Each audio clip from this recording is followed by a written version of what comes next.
Hey, hey, hey, what is up, everybody? Welcome to Tarot Thursday here on our Mystic Road Trip. This is where I basically take one tarot card a week and I dissect it, talking about all kinds of different things from numerology to herbs and crystals to all that kind of thing, in order to help you maybe make your tarot practice a little more encompassing. I don't know if that's the right word I'm looking for, but a little more, if you've never been here before, my name is Kim. I am a tarot reader, astrologer, holistic dietitian, meditational guide, and life coach. And I like anything mystical, magical, spiritual, pretty much anything that falls underneath what a lot of people call that woo-woo umbrella.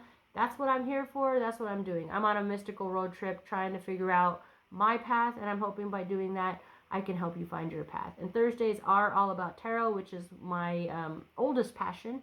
I've been doing it since I was 12 years old, so obviously, it's something I love. And yeah, that's about me. If you want to reach out to me, there's ways to do that in the description box. There's also ways to support the podcast. If you can't do that financially, as long as you rate, review, share, like, comment, do all that kind of stuff, I would greatly appreciate it. Thank you so much. And there's also a link to my Medium publication as well as my other podcast called Where All the Ladies At. And if you're into history and the ladies, then that is definitely a podcast I think you should check out. And it's not just because it's my podcast. Well, it's kind of just because it's my podcast, but it's also good stuff. You learn a lot of cool things. Anyways, that is my shameless plug in housekeeping. So now we can jump into this week's card. And this week's card is the Moon. Fog and mystery. Yes. So what the heck does it mean? All right, so let's dive straight on in, guys. By the way, if you haven't checked out Monday's podcast, you might want to check it out. It's all about astrological sign modality, so fixed, cardinal, and mutable. It's very helpful when dealing with the astrological parts of the tarot as well. So just as a side, check it out. All right, so about the Moon card. This card. All right, so basically when this card comes up, it's kind of like the universe trying to give you a heads up to pay attention to the unknown, right? The Moon card it talks about illusions and secrets and hidden truths. It's kind of like it represents the things that seem ominous, but when you look closely, are really not as they appear. So at its core, the Moon card is all about the stuff we don't want to face. So our fears, our insecurities, the mysteries lurking in our subconscious, those things. It is the Moon. It's like feeling that something is off, but you can't quite put your finger on it. This card can indicate that there's something you're not seeing. It could be your own emotions or a situation where you're being led astray. It's as if the world is kind of wrapped in this veil of fog, and you can't trust everything you see. You might be seeing things that are not there, or you could be blinded by the glow of your own illusions. You could be starting to ask yourself, why do I feel like I'm walking in a fog all the time? And that's because the Moon is asking you to really face the truth that you've been avoiding. The Moon is also a call to trust your intuition. Maybe you've been trying to reason your way through a situation and relying on logic, where it's probably better. The universe is saying hey, you got to listen to your gut, kind of thing. Your subconscious is trying to tell you something, but you do know the answer are inside of you, but you're basically saying you're not ready to hear it, right? That inner voice, that one that says, feels wrong, but I don't know why, is your intuition trying to keep you, help you to see past that fog, but sometimes we ignore it, right? That's just kind of who we are as humans. All right, so let's talk about the symbology of the card.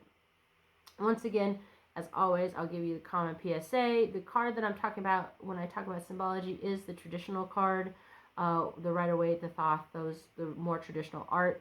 I do know there's tons of other tarots out there.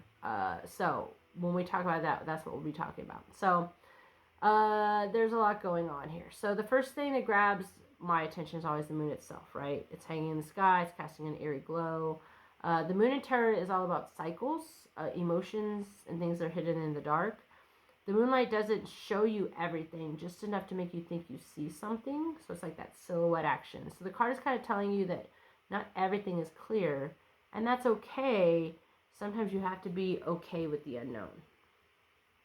You also see that there's two animals. There's a dog and a wolf, and they're kind of standing guard. One is calm and collected while the other is kind of howling at the moon. The dog represents the tamed, familiar side of you, and the part that's kind of grounded and logical. On the other hand, the wolf is a wild, untamed portion, right? Representing your primal instincts, your intuitions, maybe the chaos in your mind thing. Together, they are trying to balance that reason and instinct and show you that you need to listen to kind of both sides. There's also like a crustacean crawling out of the water. It's usually a crab or a lobster. And not sure what they're doing there, but in tarot, like water does symbolize emotions and subconscious. So this creature is like a sign of something coming to the surface. Maybe an old emotion or a truth that's been buried. It's showing that there's something you need to pay attention to, something that's trying to rise up from your subconscious. Kind of like how when you ignore your feelings, they start to bubble up unexpectedly. That's kind of what that is. And then finally, if you look in the distance, there's a winding path that leads into like this foggy, uncertain abyss kind of thing. And that's your journey, right? That you're walking into the unknown, unsure of what's going on. But guess what? It's okay. Life is all about navigating the unknown, right? The twists and the turns. Sometimes things are not going to be clear. Sometimes you just have to walk forward and trust that you figure things out along the way. And that's kind of what that means. Now, if we dive into the numerology, there's a lot to it, right? So the moon is card number 18. And if you break that down, as we always do, that's what you want. It's going to be a 9. Now, 9 in numerology is all about completion, spiritual growth, and finality. It's the last single digit before we get to 10. So you got to think of it as like a card of wisdom, right? The 9 carries a lot of deep energy of introspection and the realization that cycles are coming to an end. You know when you've been through like a tough situation and at the end you're like, wow, I learned a lot. That's the 9 situation. That's growing through reflection. When you pull the moon card, it's reminding you that there's something coming full circle in your life. Even if you don't know exactly what it is yet, it's coming full circle. Your emotional and your spiritual growth is happening in ways that might not be immediately obvious to you, right? Just like when you're finishing a book, you realize that even though the plot was confusing at times, you learned something valuable. It's that thing, right? The moon card is kind of this powerful reminder that we can always see the truth. We can't always see the truth immediately, but the clues are always there. So it's kind of like pay attention kind of thing. So let's talk about reading the card. Now, once again, another PSA. I do know people read cards differently, and I do know that people read reverse in particular differently. I read it as slow moving energy. Some people read it as the opposite. Some people don't read reversed. It's all okay. When I talk about reading them, though, I am going to talk in the traditional manner, which is the reversed usually means like the negative aspects of the card or something negative in that way. So let's talk about if it's upright. So if it's upright, it's kind of like it's about illusions and secrets, like I said, and things not being as they seem. Your intuition might be trying to tell you something, but you're too busy looking at the shiny surface of things, right? It's a sign that you need to kind of dig deeper. Maybe it's time to stop pretending everything is fine and start facing the hidden truth. That's kind of the idea. Now, when it read it in reverse, if you flip that upside down, when the moon card is in reverse, it is like the fog is starting to clear, but not completely, right? It can indicate that those hidden things are starting to come to light, and you're realizing what's been messing with your head, but it's like you're finally starting to see the sun, right? So in reverse, the card says that confusion is lifting a little bit. You're no longer living in a fantasy world you've created. It might be also meaning you're starting to listen to your intuition more and like stop ignoring the little voice that we all have, because we all have it. Sometimes in some people's heads it's a little louder than others. All right, so now let's talk about the elements, sign, and planet. Water is the element. Therefore, the sign that it's going to be attached to is water as well, and that is going to be Pisces. So let's talk about water. Represents emotions in mystical and spiritual words, right? The ebb and flow of your feelings and the depths of your intuition. It's a murky pool of emotions where you can always see what's lurking beneath the surface. Water is intuitive, emotional, and can sometimes feel a bit all over the place. Kind of like your mood if you're deciding if you should text your ex at 3 a.m., right? So, like, it definitely has those. Water is fluid, unpredictable, and always changing, right? Which makes sense going with this card. Now, if we look at the astrology side, say it's Pisces, right? Dreamy, sensitive, and very in tune with their emotions. These are all things I would say about Pisces. Pisces are like the human embodiment of the moon, really. They can sense things that aren't obvious, like how you can always tell, when a friend is upset. Pisces are ruled by Neptune, and so that's the planet of dreams and illusions, which also plays into the mystical, kind of elusive vibe of the moon. And then finally, the moon is the planet, right? Which makes sense. The moon is typically associated with water. The moon is all about emotional cycles in our lives. It controls the tides, but also it controls the emotional tides within us. Think of how you feel during the phases of the moon, right? Full moons, everybody says people are crazy, things of such nature, right? The moon reminds us that emotions come and go, just like the waxing and waning. You might feel like a wreck one night, but it changes. The tides change. Keep that in mind when the moon pops up. It's really reminding you that feelings are temporary and everything is part of a bigger cycle. All right, so we're going to go into a couple other things, and then we'll go into how to use the energies for mindfulness. Let's talk crystals. Surprise of surprises. The crystal or stone is going to be moonstone. All right, so the crystal is literally made for connecting with intuition and emotions. It's like a psychic hotline. That is what the moonstone is. When you're dealing with foggy emotions or needing to tap into like that deep well of intuitive knowledge, moonstone is definitely a good friend to have. It's calming and it's soothing and it helps you like kind of go beyond the surface level reactions, and really dive deep into those emotional things.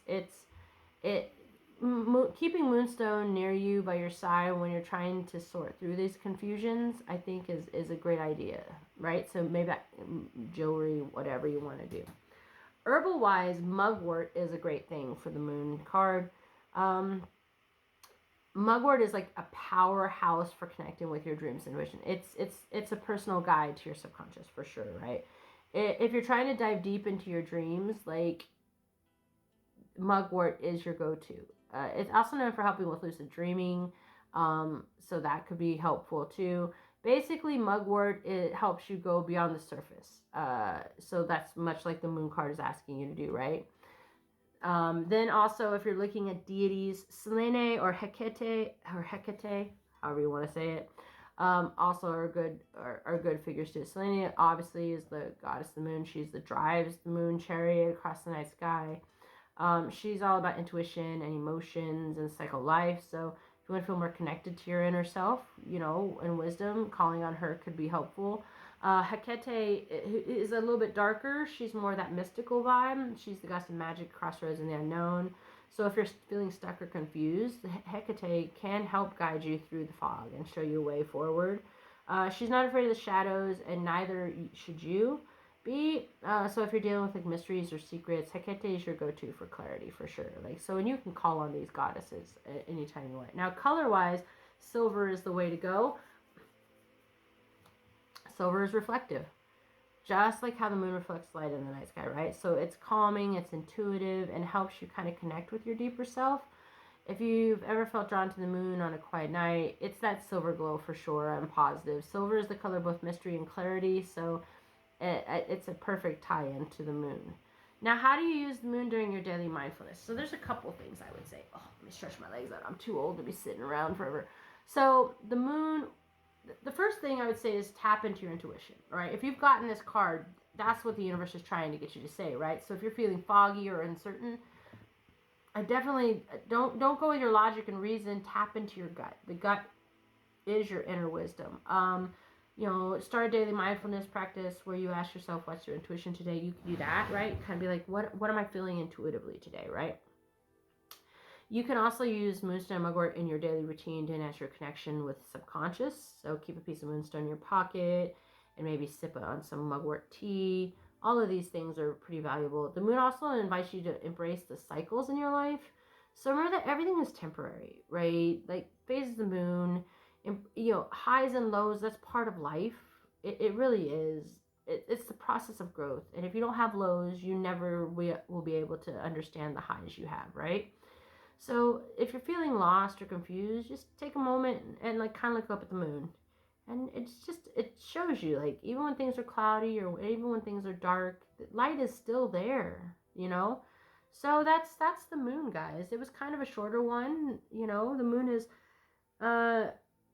it is what it is. It's a good card. It's a good card. I know that people sometimes get worried because it is a card about mystery and hidden truths and things like that. But that's all part of life, right? So I hope you've enjoyed this week's Tarot Thursday. I hope it's helped. If you have any questions or want to just chit chat, please take a look at the description box. There's a link to my social media and a email in case you want to rock it old school. If you want to support the podcast, you can do that by rating, reviewing, sharing, commenting, liking, whatever. Shout it from the rooftops. Or if you want to do it a little financially, that's cool too. You can check out my Buy Me a Coffee and my Patreon.